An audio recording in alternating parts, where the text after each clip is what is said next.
શ્રીજી મહારાજ જ્યારે હતા પૃથ્વી ઉપર, આ પ્રસંગ છે ને મને ઘણા વર્ષ પહેલાં એક દાદાએ કહેલો, એ હું તમને કહું છું. થોડું મને આમાં નામ ઠામને બધું વિસ્મૃત થઈ ગયું છે, પણ એ પ્રસંગ હું તમને કહું.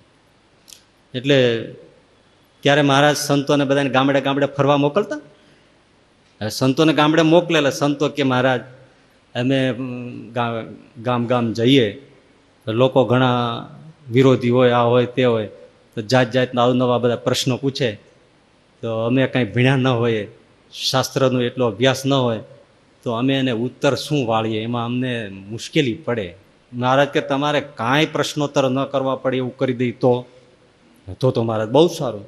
એટલે ભગવાન સ્વામિનારાયણ તો ઐશ્વર્ય છૂટા મૂક્યા હતા એમણે. એટલે કોઈને રૂમાલ આપે, કોઈને ફૂલહાર આપે, કોઈને લાકડાની છડી આપે, કોઈને ચરણાવીને પાડી આપે, આવું બધું આપતા. અને કે લ્યો આ તમે લઈ જાઓ, ગામ લોકો આવે બેસે, આવડે એવી વાતો કરજો, અને પછી આ ચરણાવી આપ્યા હોય કે લાકડી આપી હોય કે આ રૂમાલ હોય તેનું દર્શન કરાવજો. લાકડી આપી તેમ કીધું કે આ લીલું ઠેબું અડાડજો, એટલે તરત એને સમાધિ થશે. એને જે પ્રશ્નોના ઉત્તર જોઈતા હશે સમાધિમાં મળી જશે. આ બીજો છેડો અડાડશો એટલે પેલો જાગી જશે. જાગીને પછી બધો અનુભવ તો થઈ ગયો, એટલે પગમાં પડશે અને તરત જ ભગવાનને શરણે તમારે તરત કંઠી પહેરે વર્તમાન ધરાય સત્સંગી કરવાના. બસ લો થઈ ગયા ને હરિભજન કરતા. હા હે મહારાજ બહુ સારું. આવી રીતે સંતો ફરતા ઘણા. એમાં એક મંડળ આવી રીતે ફરતું હશે, એ વિસ્તારોમાં જાય છે. ગામડાના લોકો ભેળા થયા, તો સંતોએ તો વાત ઉપાડી કે ભાઈ પાપ કરે તો એના ફળ સારા ન આવે, મરીને જમપુરીના દુઃખ ભોગવવા પડે. અને જમપુરીમાં તો ભાઈ દુઃખનો કોઈ પાર નથી. ત્યાં તો માણસને કાપી કાપીને ડૂચા કાઢી નાખે, કરવતમાં નાખે, સિચોડામાં નાખે, આ પક્ષીઓ કાપે, આ ચોચે, એવું બધું જમદૂતના બધા બહુ વર્ણન કર્યા. એ એક બેઠો હતો ને, એ કે મહારાજ રાખો રાખો. ઓલા ધરબાઈ ગયા સાધુ કે શું છે ભાઈ, આ જમપુરી બમપુરી કાંઈ છે નહીં. આ તો શું છે, નાનું છોકરું રોતું રડતું છાનું રહી જાય એટલા માટે પછી ન કે બધા કે જો બાઘડો આવ્યો, એમ આ સાધુ બાવાઓએ લોકોને ડરાવવા માટે આ જમપુરી ઊભી કરી છે. બાકી કાંઈ જમપુરી બમપુરી નથી. આજના ઘણા ડાયા ભણેલા ને કથા કરનારા એ હોય છે ને, એ કહેતા હોય છે ને કે એવું તે કાંઈ ના બીજા લોક હોય એવું અમે માનતા નથી, જે છે એ પૃથ્વી ઉપર છે. હા તમને બધું દેખાય છે, બધી પછી ખબર પડશે.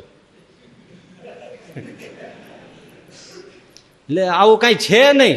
ઓલા સાધુ ને તો ભાઈ હતું જ, લાકડી આપી હતી મહારાજે, લીલો છેડો ધડ દિન અડાડ્યા ભેળું થયું, ગોથું ખાધું, ચેતના વિલીન થઈ ગઈ, ઉપડ્યો સડસડાટ જમપુરીમાં. ત્યાં તો રોકડું હતું ભાઈ. બોલો જમપુરી બમપુરી ખોટી કેતો તો, લાકડી લીલો છેડો અડાડ્યો તો ગોથું ખાઈને પીડ્યો ને ગયો સડસડાટ. આના ભાઈ જમપુરે 14 કરોડ કાકા ફરે હો.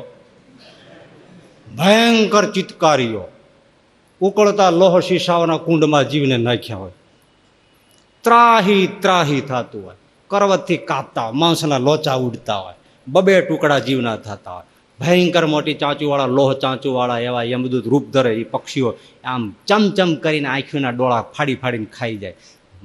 તમે વાઇલ્ડ લાઈફની વિડીયો જોઈ હોય ને, તો એ ઘણી વાર દીપડા સિંહ નાના મૃગલા હોય ને પકડીને આમ સામે ખેંચા ખેંચી ખરે ને, તો જીવતું મૃગલું વચ્ચેથી 2 ટુકડા થઈ જાય. ભાગવતમાં કહ્યું છે ઉપલી જમપુરી ન મનાય ને તો પૃથ્વી ઉપર પણ છે. આ જે વર્ણન કર્યા છે ને બધા અહીંયા થાય છે. જીવતા સાપને તેલમાં તળી અને ખાય છે લોકો, એ શું છે? જમપુરી જ છે. જીવતા પ્રાણીઓને કાપીને ખાય છે, શું છે? જમપુરી છે. શું છે તે બીજું?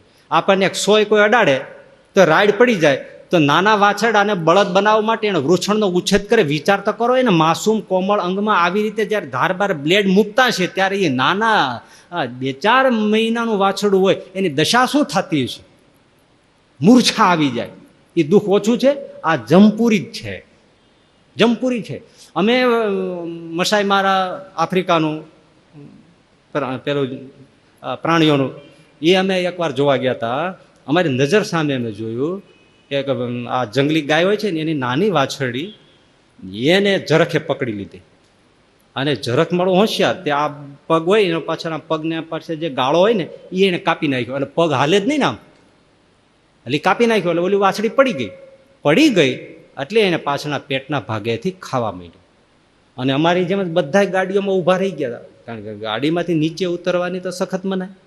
અને આ લાઈવ આ બધું જોતા હતા, હું જોતો હતો, પણ મને તો આ બધી જમપુરી વાંચી હોય જ દેખાતી હતી. મેં કીધું આ લ્યો આ વર્ણન અહીંયા જ છે ને. ઓલી ગાય રાયડો પાડે અને જરાક એના આંતરડા ખેંચ્યા. મેં કીધું જો આ વર્ણન છે એવું જ છે. ત્યાં તો ઝાડ ઉપરથી ગીધડાઓ આવ્યા, ઈગલ, અને આમ ચાપ ચાપ આંખો ટોચી ડોળા ખાઈ ગયા. મેળા કોઈ જીભ ખાવા, મેળા ઓલા ખાવા, ઓલું જરાક મેળું ખોતરીને ખાવા. આવી રીતે 20 મિનિટ થઈ છતાં ગાયનો જીવ જતો નહોતો. એ કેટલી વેદના હશે કહો.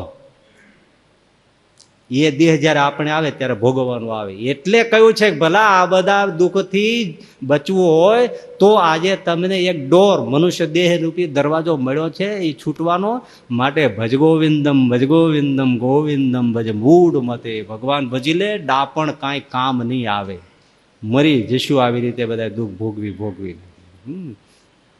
એટલે ગયો જમપુરીમાં અને આ બધી વિકરાળતા જોઈ અને આમ જાય છે જોતો જોતો. કથા જોજો, એમાં એક દ્રશ્ય ભયંકર જોયું. જે માણસને શુક્રનો મોટો હોજ અને એમાં ડૂબકા ખાય, વળી પાછો પડી જાય, વળી પાછો ડૂબકા ખાય. અને એ જે સેક્શન હતું ને એમાં બધી પ્રકારની એમાં એને સજાઓ ચાલતી જાત જાતની. અને આ જોઈએ રાખે. પણ આશ્ચર્ય એ થયું, આને જોયો તે ઓલા આની સામે જોયું, તે પેલો કુંડમાં પડ્યો તો ને આને ઓળખી ગયો, એ એના ગામનો હતો. ભગવાન જો કેવું કરે છે. હવે એ એના ગામનો દરજી થોડા દિવસ પહેલા મરી ગયો હતો. એ આમ આ કેલા તું એલા દરજી મન્યો દરજી, એલા હા કે હકા હું ઈ પોતે. અરે તે તું અહીંયા ભાઈ સાહેબ ચોથા રાસો ઓલો રડ્યો. આ પરસ્ત્રીઓના વ્યવહાર કર્યાનું આ ફળ હું આજે ભોગવું છું. એટલે ક્યાં જાઉં, કેમ છૂટું ભાઈ? આ બધા આમાં હમણાં આ છે ને, હમણાં મારે અહીંથી બદલશે, અહીંથી લઈને રેડીને બીજે નાખશે, બીજામાં આજે આખી લાઈનો છે ને એમાં બધે અમારે આ જ હાલે રાખે છે. આનો અંત ક્યારે આવશે એ કંઈ ખબર નથી ભાઈ. ત્યારે બધું ખોટું માન્યું, પણ અત્યારે હવે કોઈ અંત આવતો નથી. આ બધા અમારી હેડીના છે. આ બધા આ જે ધંધા કર્યા એ બધા ભોગવે છે. ઓઈલો જોવે ને ત્યાં એને પરસ્યો વળે. હા હા હા હા હવે શું કહું. એટલે વાત બહુ સરસ કરી દરજીએ. એને કીધું આપણો ગામનો બાબાજી, એને મારે ભાઈબંધી હતી, તને ખબર છે ને? તો હા, પણ અમે શું ધંધા કરતા એ કોઈને ખબર નથી. મારું એ જાણે એનું હું જાણું. બાબાજી માને તો નહીં, પણ જો ભાઈ તને હિંમત હાલે કહેજે આ મારું દુઃખ, તો એ ધંધો મૂકી દે. નહીતર મરી ગયો ને એને કહેજો કે રામનું ભજન કરે, હરિનું ભજન કરે. બાકી હું અહીંયા જે ભોગવું છું ભોગવી શકાય એવું નથી. આમાં મારો ક્યારે છુટકારો થશે એ હવે મને કાંઈ ખબર નથી. પણ હવે એ તારું માને કે ન માને જવા દે, પણ એક બીજું કામ કરીશ. તો કે હા બોલો.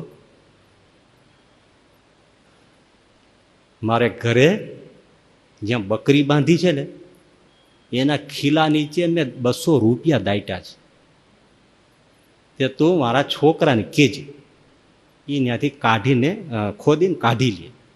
અને એ 200 રૂપિયામાંથી મારી પાછળ કાંઈક સત્કર્મ કરે, દાન ધર્મ કરે, કાંઈક એવું કરે તો કદાચ આમાંથી મારો વહેલો છુટકારો થાય. એટલું ભાઈ દયા કરીને કરજે. ભલે. એ દરમિયાન સાધુ લાકડી અડાડી, સડરાટ આવ્યો પાછો આવ્યો, પણ પોઝિશન બગડી ગઈ હતી ભાઈ. સાધુ મહારાજ કે જાઓ તમે પેલા સ્નાન કરી આવો.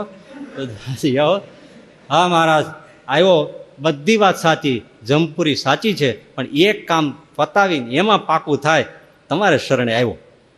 ઘડી આવ્યો કે ગયો, નાયો ધોયો છે કે નહીં ખબર નહીં, પણ પેલો સીધો પેલા દરજીને ઘેરે ગયો. એના છોકરાને જઈને કીધું, છોકરા તારે પૈસા જોઈ? પૈસા? અરે અત્યારે તો આ દુઃખની આંટી લઈ ગઈ, પૈસા કોને ન જોઈ? તો પૈસા તને દેખાડું. હે? હા, આ બકરી બાંધીને એનો ખીલો છે ને, હા એ ખોદ. પણ અહીંયા એ ખોદ ને, એ ખીલો ખોદ્યો, નીચેથી 200 રૂપિયા નીકળશે. આને પોતાને ખાતરી જોવી હતી ને, અને એને ખીલો ખોદ્યો, 200 રૂપિયા નીકળ્યા. આને થઈ ગયું કે ભાઈ જમપુરી સાચી હોય. આટલું બધું તો પ્રૂફ કોને મળે? અને એ છોકરાને વાત કરી, તારા બાપ આવી રીતે ગયો છે, આવી રીતે હેરાન થયો છે, આ તો એલા સ્વામિનારાયણના સાધુ આવ્યા ને મને મેં જમપુરી ખોટી છે એમ કીધું ને મને જે ઠઠાડ્યો ને એમાં ગયો, એમાં આ તારા બાપની મુલાકાત થઈ. મને તો ભગવાનનો રસ્તો હવે મળી જ ગયો છે, પણ તારા બાપે મને કીધું છે કે આ મારા છોકરાને કહેજે કે આમાંથી કોઈ સત્કર્મ કરે, દાન ધર્મ કરે, એ કાંઈક સારું કર્મ કરે સત્કર્મ, તો વહેલો મારો આમાંથી છુટકારો થાય. તો તું ભલા હવે આમાંથી બાપનો મોક્ષ થાય કે ત્યાંથી છૂટે એવું કંઈક કર. તો છોકરો કે એની પેટનું પૂરું નથી થતું એમ એના છૂટવાના શું અમારે વાતા કરવા? જોઈને સ્વાર્થી સંસાર, બાપનું જે થવું એ થાય. અહીંયા અમારું થતું નથી પૂરું, એમાં એની વાત સત્કર્મ કરવા જાય તો અમારે રૂપિયા હતા નહોતા શું ફેર પડ્યો? અહીંયા પૈસા અમારા છે, અમારો બાપો હતો, પૈસા અમારા, એનું એને કરીને જવું જોઈએ. પાછલા કોઈ કાંઈ કરશે નહીં. માટે હાથે એ સાથે, અપના હાથ જગન્નાથ. અત્યારે ભજન કરી લ્યો, અત્યારે સત્સંગ કરી લ્યો, અત્યારે દાન ધર્મ કરી લ્યો, અત્યારે સત્કર્મ કરી લ્યો. મર્યા પછી ભાગવત બેસાડીએ છીએ, ભલા જીવતા જ ત્યાં શો સાંભળી લ્યો. પછી ક્યાં અને કોઈ બેસાડે તો કઈ હરખું પહોંચે ન પહોંચે ભાઈ, અત્યારે આપણા કાનમાં પહોંચી જાય ને જીવાઈ જાય એવું કરી લ્યો. તબાસ્પત પૂરી, ઉદ્ધાર ધંધો આમાં શું કામ રાખવો?